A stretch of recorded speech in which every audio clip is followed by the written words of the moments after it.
Now let's bring in Femi Akonde, TVC News correspondent live from Abuja. Thank you for joining us on the news at this time.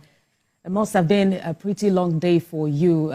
We hear that the minister was denied access to the villa today. But talk to us about what the cameras didn't see that you saw at the villa today. Well, hi. We saw the minister coming to the villa when there was news making the rounds that she will be suspended by the president. So we believe she came to the villa to see if she could get audience with Mr. President, perhaps to just maybe tell him her own side of the story. But you know, before all of that could happen, before she could pass through all of the checks and get all of the clearance and all of that to see Mr. President, well, her suspension was already announced. And, you know, effectively, as soon as that was announced, she was denied access to the president because a committee was set up to investigate all these allegations leveled against the ministry and the Minister of Humanitarian Affairs. And moving forward after her suspension, you know, the Economic and Financial Crimes Commission was immediately directed to also begin investigation, to take off the investigation into this matter. We also hear that she has already been invited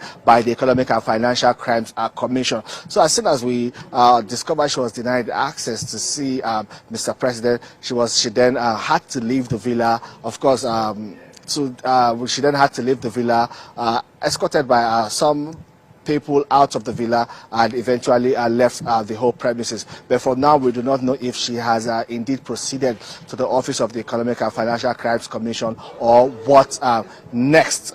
What is next for her, we do not know. That remains to be seen. But what we can say is that she was spotted in the villa at the time her suspension was announced, and when she was denied access to the president, she eventually left the presidential villa.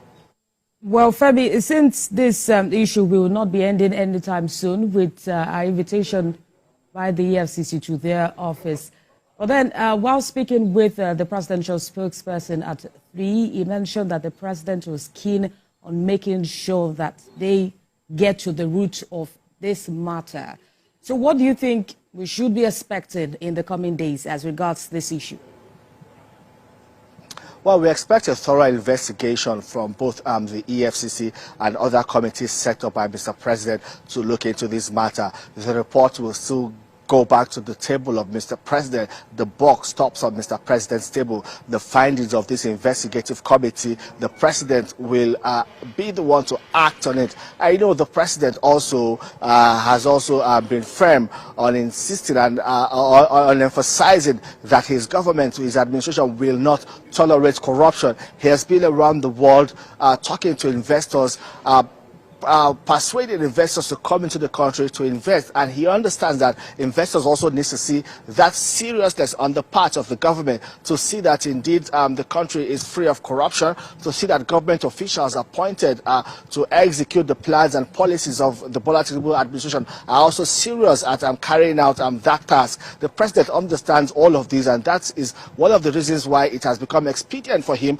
to wield the big stick, because if his administration must succeed, not just in the eyes of foreign investors, Nigerians are also watching. There have been so many allegations even leveled against the immediate past administration, and coming fresh out of that, you know, President Bola Tinubu is making that effort to ensure that, well, he toes that line of transparency, like he has said, and ensure that, you know, he runs an open door policy and ensure there's equity, fairness, and justice. More to talk to us on this matter. But then we will be expecting more updates on this in subsequent bulletins. TVC News State House correspondent Femi Akonde live for us in Abuja.